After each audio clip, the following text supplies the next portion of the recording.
In episode 6 of Reacher, Season 1, the show starts with Reacher looking at pictures of Clina Sr.'s injuries, which seem to be caused by hitmen from Venezuela. Reacher guesses that the boss isn't happy with Clina's work and had him killed. Meanwhile, Teal is handling traffic duties at the station. He plans to make a public statement. But when Finley arrives, KJ, Clina Sr.'s son, shows up too and immediately starts fighting Finley. He thinks Finley is responsible for his father's death. So Teal tells Finley to stay out of the investigation while he deals with KJ. It's a bit suspicious, isn't it? Roscoe goes to see Charlie and the girls, but she's not doing well. She's acting strange, paranoid, and all over the place. Picard says he'll contact them in a few days and leaves. Meanwhile, Finley and Reacher go on a stakeout together. Reacher gets a van to blend in better.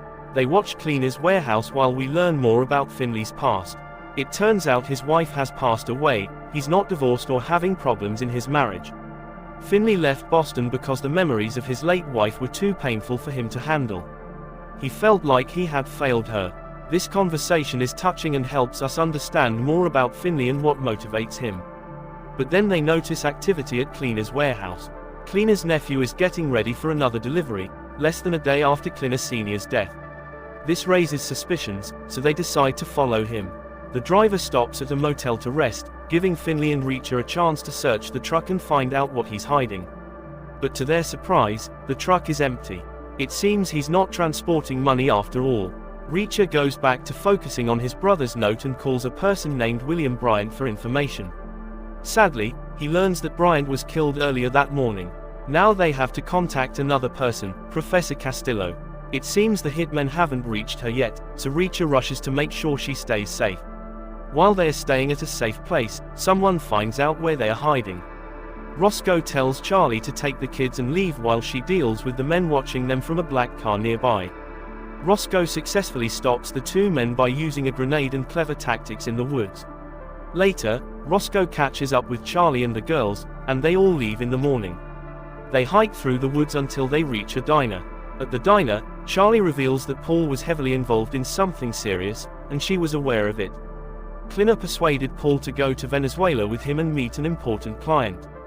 Clina convinced Paul by promising him a high salary, 4 times what he was earning, along with bonuses. He told Paul he only needed to work for a short time and impress the boss by transferring a large amount of money in a few hours. However, it turns out that this offer was a trap. Clina tricked Paul into laundering money for him, using Paul's information and evidence of the transaction to force him into this illegal work. To show how serious they are, Clina forces Paul to watch another man being tortured in front of him.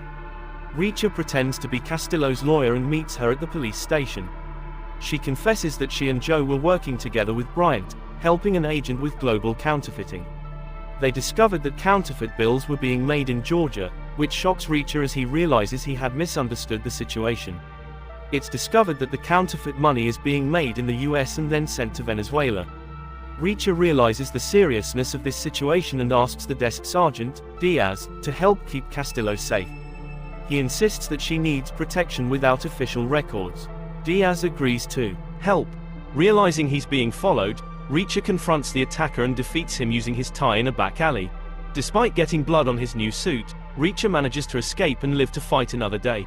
Stay tuned for next episode. Please like, share and subscribe to our channel.